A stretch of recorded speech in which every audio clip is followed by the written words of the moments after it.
Let's get right into it. My first guest, we like having him on because my first guest has a knack for saying things today that you're going to read about somewhere else, probably around Thursday or so.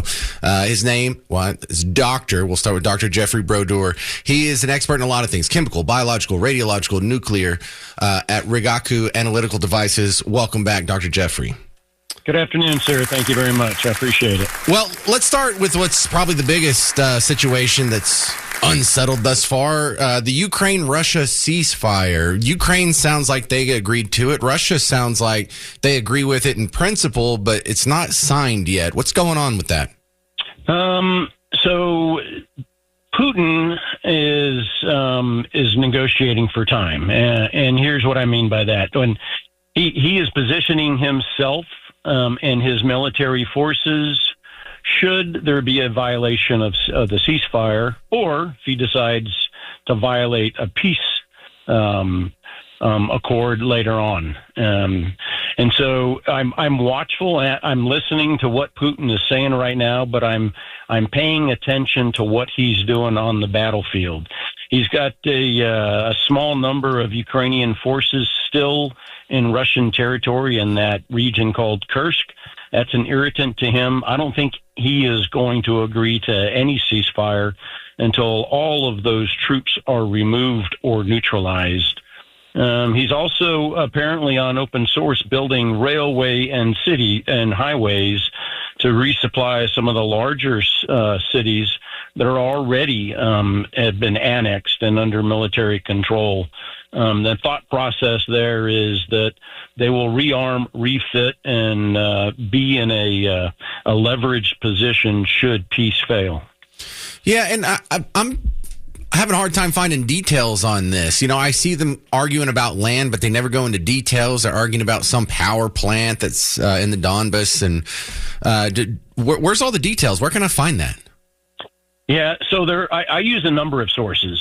The Institute for War, run by retired General Keane, is a great primary source for a lot of that. It comes with maps. Institute for War. It allows you to follow. Okay. Yeah, that allows you. I'm sure you've seen him profiled on Fox. Yeah, he's like an admiral or something, right? Yeah, he's a retired 4-star general. Okay. And yeah. He and he's a mover and a shaker. And he knows exactly what he's talking about. But that's a primary source. That's not the only source. Thank you. But absolutely. But it's the devil is in the details for a peace accord, not necessarily the ceasefire. But I think Putin is concerned that Ukraine is going to rearm and refit during the ceasefire.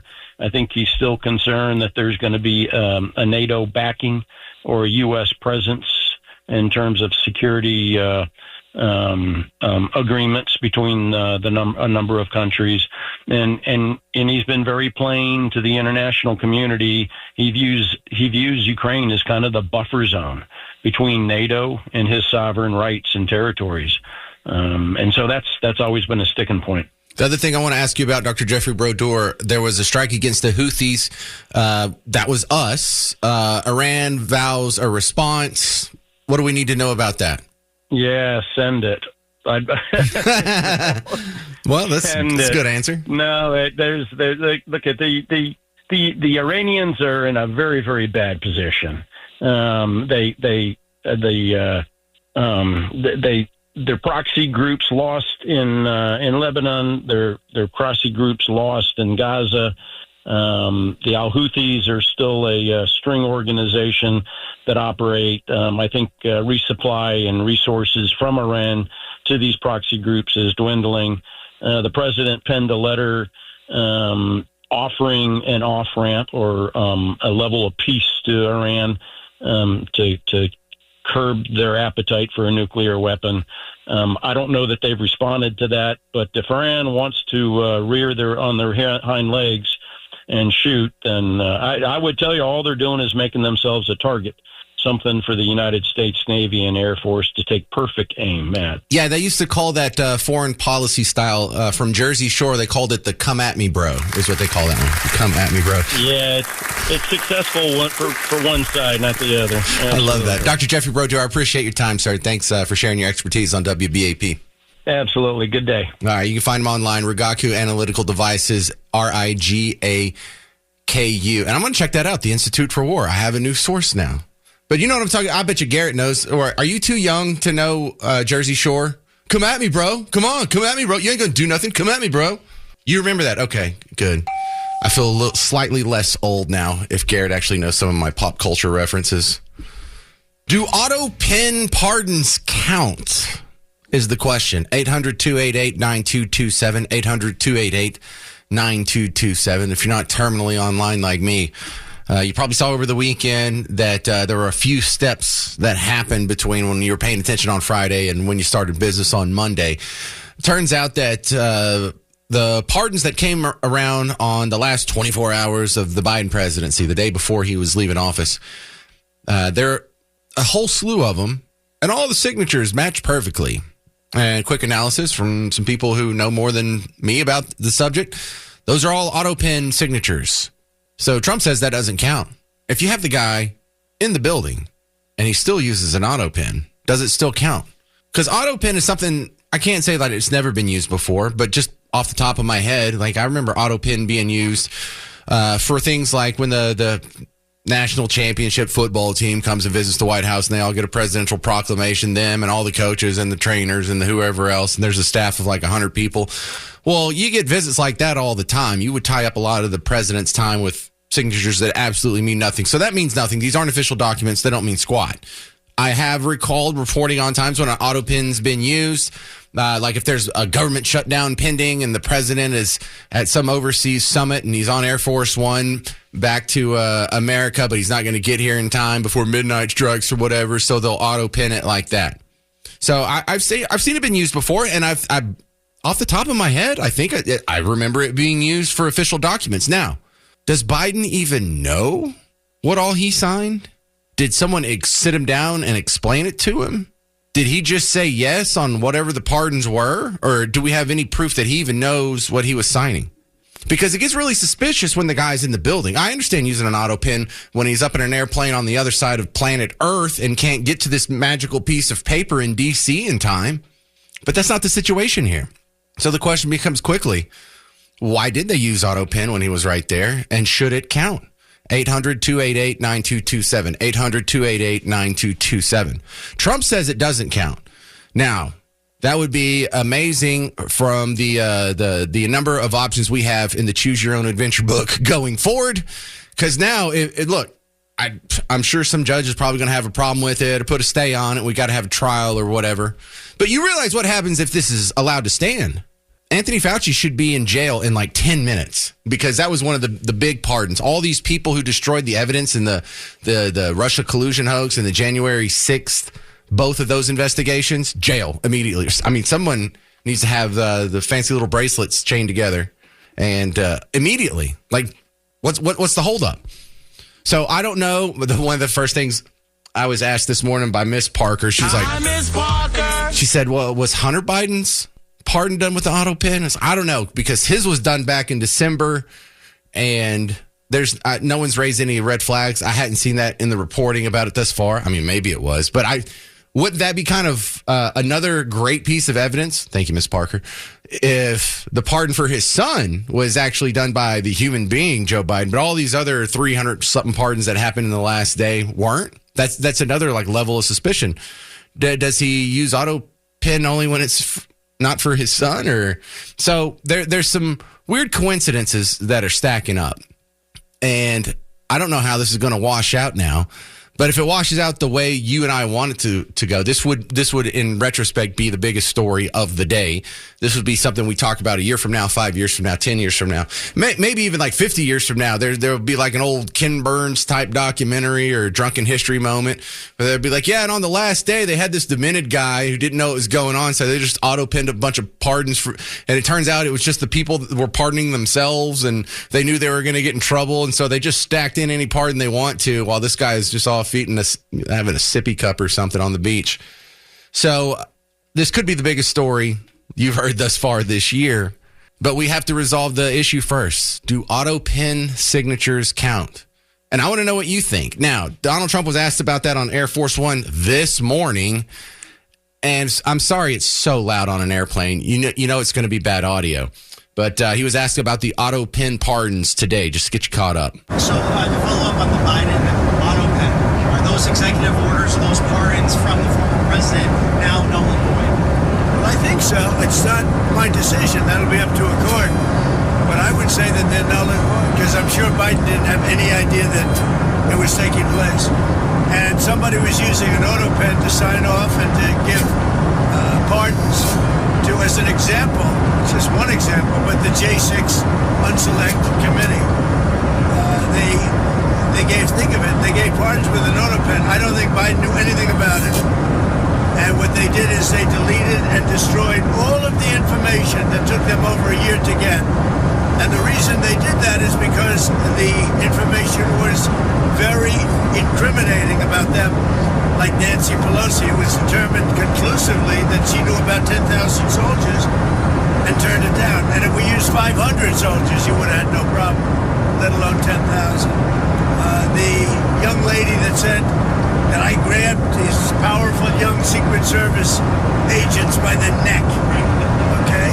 You know that was a big hoax. It was a lie. And she admitted it. And they deleted everything. So, what they did is criminal. I think we're about to land, everybody. Yeah, and it's funny because toward the end of that video, the whole plane shakes and he has to sort of grab the wall. But biggest story of the year, if this turns out to stick. And when he talks about, the evidence that was destroyed, it was immediately one of those weird coincidences. It's like, what happened to, can we see the text messages between the Secret Service agents on January 6th? They're like, oh, no, we just updated all our phones and threw away that old information. It's like, even if you updated your phones, you wouldn't have to throw away that information. You didn't make a backup. You can't go get a $7 flash drive. That sounds a little suspicious. What about the emails? Oh, yeah, we just updated our email server, too. That's the ticket.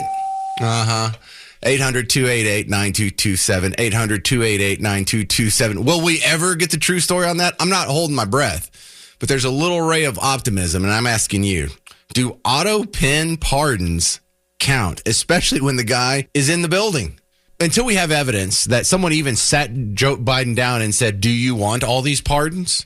How do we know that he even knows who all these people are? How do we know that he would approve of all of them? How do we know? And why would they need to do that if he's in the building? He wasn't so busy flying around all over the place. He was available. He was in D.C., so why would they need to use the autopen unless they're just trying to slip one past the goalie? 800-288-9227. 800-288-9227. Robert over here on Facebook says, here's how I see it. If autopen can be used by anyone other than Biden or sitting president, then no, it does not count. Several times we have seen Biden was not coherent as to what was actually happening. So how do we know Biden did it or authorized it? Even if so, it should have been done by hand as a respect to the office and power of the office. Yeah, I agree to that. So you're bringing up some questions that we don't have answers to still. As in, do we even know what he was signing? Was he briefed on it? Who wrote them? Who put them in front of them? Of the stacks of pardons that were offered him, did he reject any of them? Did he read through all of them and say, no, I don't agree with this one? Or was everything just like thoughtless, rubber stamp going through? Because if that's the case, then don't you think we could find a sympathetic judge that would do what's the right thing in this case? Because the question has been, who's really president? When someone gives him the crib notes at a press conference with the pictures and names of reporters, tells you who to call on, in which order to call on, and here's a picture of them so you can see what they look like. Here's the question they're going to ask you, and here's your answer. Who was writing that? Who was writing the words on his teleprompter? Did Joe Biden write all these pardons? No. Well, then who wrote them for him? Who was the one that fielded pardon requests and decided which ones would and would not be fulfilled? Was it Joe Biden? Can you prove it? Do you have any evidence? Was anyone in the room? Was there an email exchange that you can produce? Maybe some text. You can take some screenshots of a text message or something. And I'm not asking for much. This is something that could go away in a day if someone shows up later today and says, no, I was in the room. We went over it meticulously with the president, page by page, and he totally agreed to all of them. Why didn't he sign them? I don't know, because he had an ice cream in his hand. I don't know. But whatever the excuse is, it doesn't have to be much. But it's a strange situation because if they don't count the pardons, the autopen pardons, all the J6ers back on the table. Liz Cheney back on the table. Adam Kinzinger back on the table. And then the people who destroyed evidence. That's the tough part about this is we know the Secret Service didn't accidentally delete a bunch of text messages when they were flipping over to new phones. We know that when you flip over to new phones, it's quite easy to log the data as required by federal law before you flip it over. We know there's not a bunch of tech newbies in the Secret Service who are jeepers. We just don't know how these complex phony things work. It's not believable. So who did that? Who did it? Who ordered it? Why did they do it? What are they hiding? Who was the other pipe bomb guy? This is all back on the table. If and only if we can get all of these signatures voided. That would be wild. I mean, I don't have the answer to some of this stuff. I don't have the answer on why didn't he just sign it himself when he's in the building. I don't know. Gas prices are looking better. You know who we can ask about that? Ray Trevino. He's the host of The Crude Truth from Pecos Country Energy here in Texas. Welcome back to the James Show, Ray. Do gas prices just feel lower, or are they lower and this is for real? No, don't adjust your headsets. This is real. Gas prices are the lowest they've been in 3 years, James. How'd that happen, Ray? I would say it's a combination of actually how the market feels right now about how positive, believe it or not, they are with the Trump presidency, but also more importantly, due to the fact that OPEC has opened up their spigots. OPEC has shared with us that they are going to be adding an additional 2 million barrels of oil onto the market per day, and they're going to do that over the next 18 months. So basically every month until then, they'll be putting about 150,000 barrels on the market per month, which has obviously caused us to drop below $70 at this time. Well, who is they? Is Saudi Arabia doing it? Iran, Venezuela? Are they all just inching it up a little bit? No, James, it's really OPEC, the Organization of Petroleum Exporting Countries. Saudi Arabia is the very heavy one in that. However, you mentioned Iran and Venezuela, and today President Trump was once again very stern with Iran. And that's, I think, one reason why OPEC is adding barrels to the market is they're expecting President Trump to put some form of sanctions against not only Iran, but also Venezuela, which will then take their oil off the market. Well, I just was trying to figure out the nuance because sometimes OPEC lets one member produce more than the other ones, or they expect production to fall off. Like when they were going through the whole Chavez-Maduro thing and their production went off the side of a cliff, OPEC was like, well, we're going to have more production. But if Venezuela doesn't come along, they were dragging the rest of them down. So there was a little bit of chaos going there. So it's been my observation that OPEC hasn't been able to always deliver on these things that they promise. Yes, Venezuela is part of that whole OPEC plus, so they're not a real true member of the actual OPEC group themselves. So any type of production that they will do once those sanctions come into place, they'll be on rogue ships known as the Black Fleet that a good friend of mine likes to talk about. That's the black market fleet of cargo ships that are going across the world right now selling basically illegal oil to other countries. Oh, man, there's, I just assume that exists, but that gives a warm thought. There's oil pirates out there.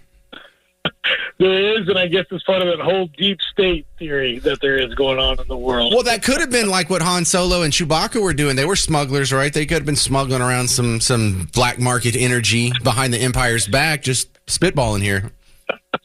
There's a whole generation that would say that Han Solo is a hero, so I'm not going to touch that one. Yeah, and I'm okay if he shot first, actually. What's coming up on the Crude Truth podcast?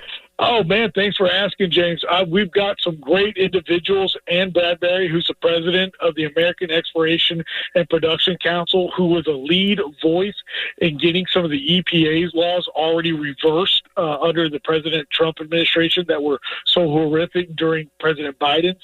We even have other wonderful people like George Whitman of Black Mountain Oil and Gas, and also Dr. Molly Turco, who is a specialist when it comes to North Texas and all the geology here in our area.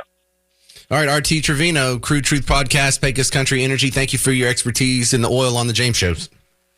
Have a good one.